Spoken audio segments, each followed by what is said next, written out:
Okay, so now we're looking at factoring a difference of squares. Now a difference of squares, we've talked about in grade 10, looks like this. Whenever I have something squared minus something else squared. Now let's really look at this. The subtraction here is what leads to the word difference. There's no such thing as factoring a sum of squares. If that was a plus sign, you can't do it. Only a difference of squares. So it's got to be a subtraction sign. That's the first thing that we really have to keep clear. Secondly, it's got to be two things that are squared. Okay, so it's got to be something squared, subtract another thing that's squared. So what's an example of two things that might be squared? Well, if I have a squared minus b squared, that's always going to factor out to a minus b and a plus b. And at this point, there shouldn't be anyone out there that's confused with whether or not, well, could I put the plus first? Of course you can, not a problem. But what you can't do is you can't put the b before the a. If it's a first, it's a first. If it's b second, it's b second. Okay? That's it. That's it. That's a difference of squares. Now, difference of squares are really, really cool because if you expand a difference of squares, you get something pretty neat. A minus b, a plus b, expanded, gives you a squared plus ab minus ba minus b squared. Now, ba and ab are the same thing, aren't they? It doesn't matter the order of multiplication, so they're the identical same thing. So if I wanted to, I could have written it like this. Now we go and collect like terms. Notice that I've got 1ab and I got minus 1ab. So goodbye. Totally rad, right? So if I take two conjugate pairs, now that's what these are called, conjugate pairs. They have the same first term, they have the same second term, but they're different in sign. One has a positive, one has a negative. That's it. Okay? They're called conjugate pairs, and when we expand conjugate pairs, we get a difference of squares. So, if I go this way, that's called factoring.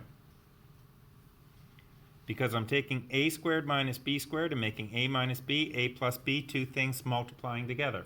If I go this way, that's called expanding. That's it, kids. That's the lesson. That's what all of this says. So here's an example of a difference of squares. But you're going to say to me, x squared minus 16 doesn't look like a difference of squares. Well, you're right, it doesn't. You have to know that 16 is a perfect square. You have to know that this is x squared minus 4 squared. That's the part you have to do. And so that means that it's going to be x minus 4 and x plus 4 if I factor it. Okay? And again, it didn't matter if it was x plus 4 and x minus 4.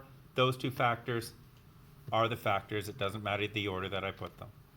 Okay, so fully factor each of the following, if possible. Always remember to common factor first. 25x squared minus 4. Is there anything common in both of those? Nuh-uh. Are they differences of squares? Yes, but you have to see them. 25x squared is the same as 5x squared minus 2 squared. I don't expect you to write that out all the time, but you darn well better be thinking that way. You better be able to say to me that 25x squared is 5x squared. In which case, this is going to become 5x minus 2 and 5x plus 2. You want to check it? 5x times 5x is 25x squared. Plus 10x minus 10x, bye-bye 10x's, negative 4. All done. So now I'm going to try to trick you. That's it. Okay, that's a difference of squares. I'm going to try to trick you. 121 minus 81x squared. Now the first trick is going to be to common factor.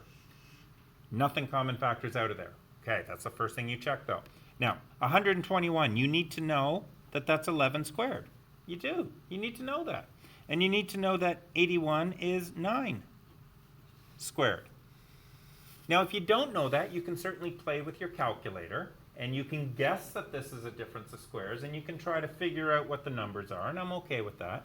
You could also take the square root of 121 on your calculator and get 11. I'm okay with that. Or you can know your square roots up to 12 squared. You should know that 1 squared is 1, 2 squared is 4, 3 squared is 9, 4 squared is 16. So on, all the way up to 12 squared. And if you really want to impress the ladies, 13 squared. Okay? You know those off by heart, and you're doing pretty good. So this is going to become 11 minus 9x and 11 plus 9x. Notice that in this case, the 9x comes after the 11. No, you can't turn that around. Whatever's first here goes first. Whatever's second here goes second. X squared plus 36. See, I told you I'm going to try to trick you. This does not factor. Why doesn't it factor, people? What isn't it? Yep. What isn't it? Adriana? You got it, kid. It's not a difference of squares. That is a sum of squares. It's not a difference of squares, so no factoring. Then I'm going to try to trick you again. 1 minus 49t squared. And you're going to sit there and say, well, that's not a perfect square. But it is. 1 times 1 is a perfect square. So it's going to be 1 squared minus 7t squared, which is going to give us 1 minus 7t and 1 plus 7t. Okay? I'm going to stop there, and we'll see if there's anything more.